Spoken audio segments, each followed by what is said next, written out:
ang inaabangang military strike laban sa Nigeria. Nagbanta ang presidente ng Estados Unidos ng isang malawakang pag-atake na swift and deadly. Ito ay dahil sa nagaganap na pagpaslang sa higit sa 50,000 mga relihiyoso sa bansang Nigeria. Inatasan ng Pentagon na magbuo ng plano kung paano bobombahin ang kampo ng mga militante at kung paano sasalakay ng walang palya. Pero itinanggi ng Nigerian President na merong massacre na nagaganap sa kanyang nasasakupan. Siguradong magugulat ka sa malalaman mo na inuubos ng Boko Haram ang lahat ng mga pamilyang hindi sumasangayon sa kanilang pananaw. Mayroong mga naniniwala at marami din namang naghihinala. Ang tanong, totoo ba?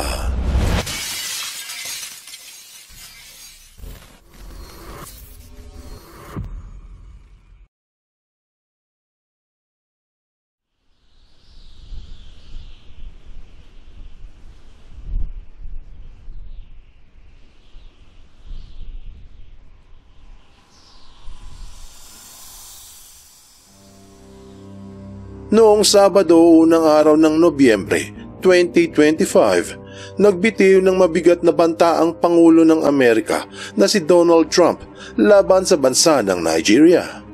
Sinabi nito na kung hindi mamamagitan ng pamahalaan doon sa karumal-dumal na pagpaslang sa libo-libong miyembro ng iba't ibang relihiyon, mapipilitan ng militar na magsagawa ng malawakang airstrike at salakayin ang bandang kaliwa ng Africa upang sila nang tumoda sa mga salarin.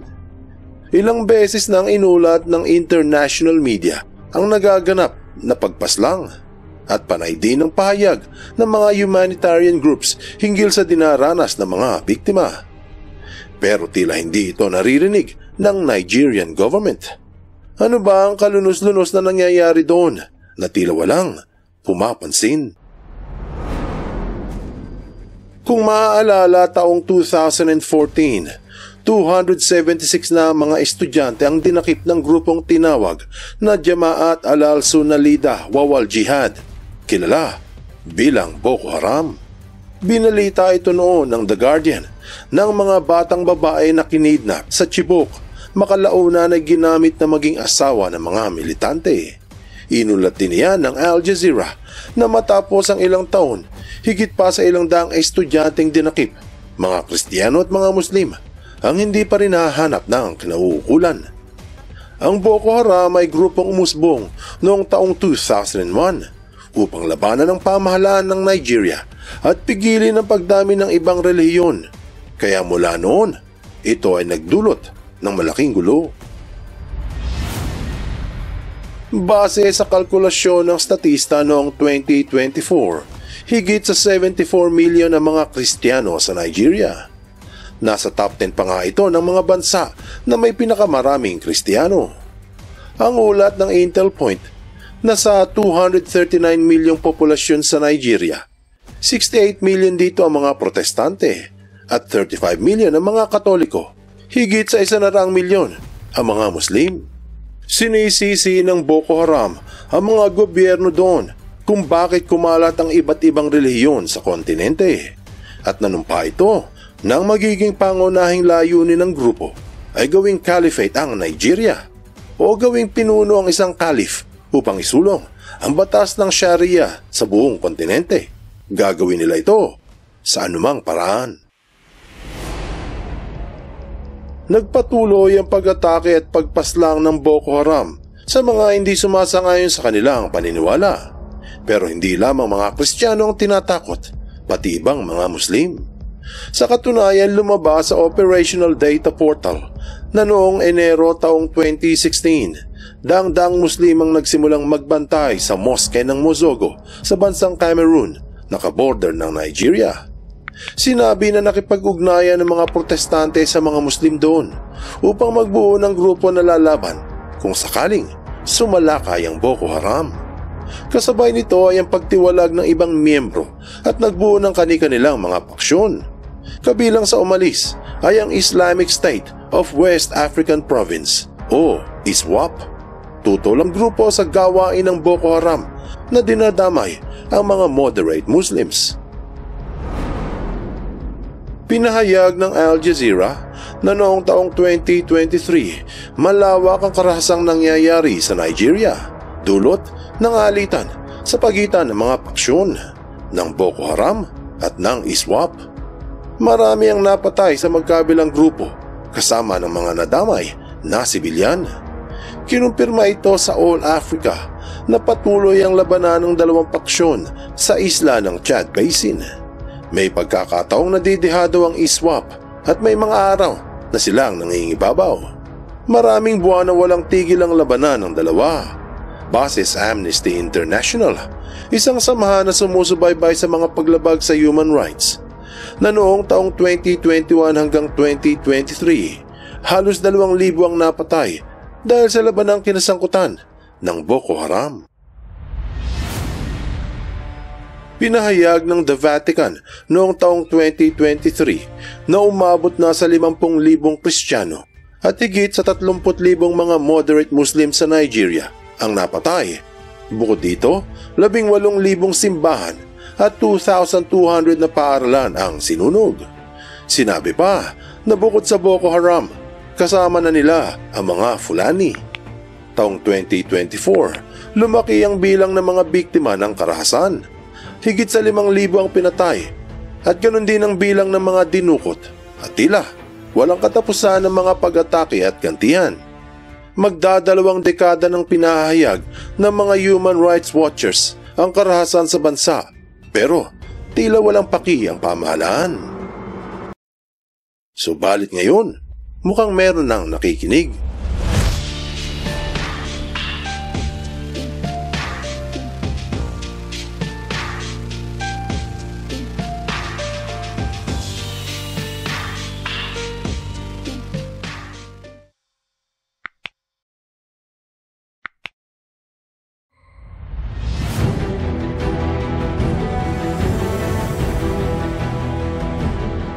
Buwan ng Mayo 2025, isang madugong massacre ang muling yumanig sa Borno State ng Nigeria.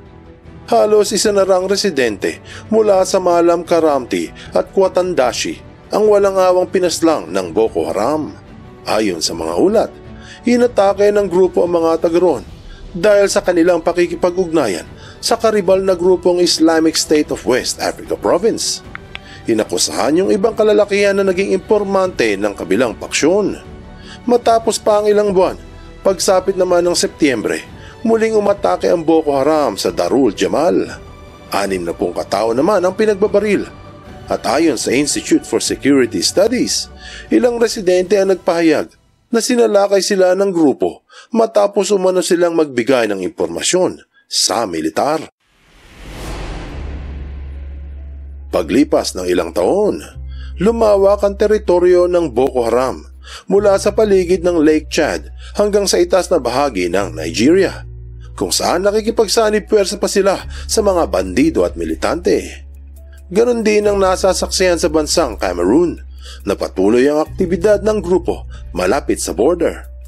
Ipinahayag sa LinkedIn na sa pagitan ng buwan ng Hulyo at ng Agosto ngayong 2025, may ugnay ang Boko Haram sa mga 144 na pag-atake sa buong rehiyon.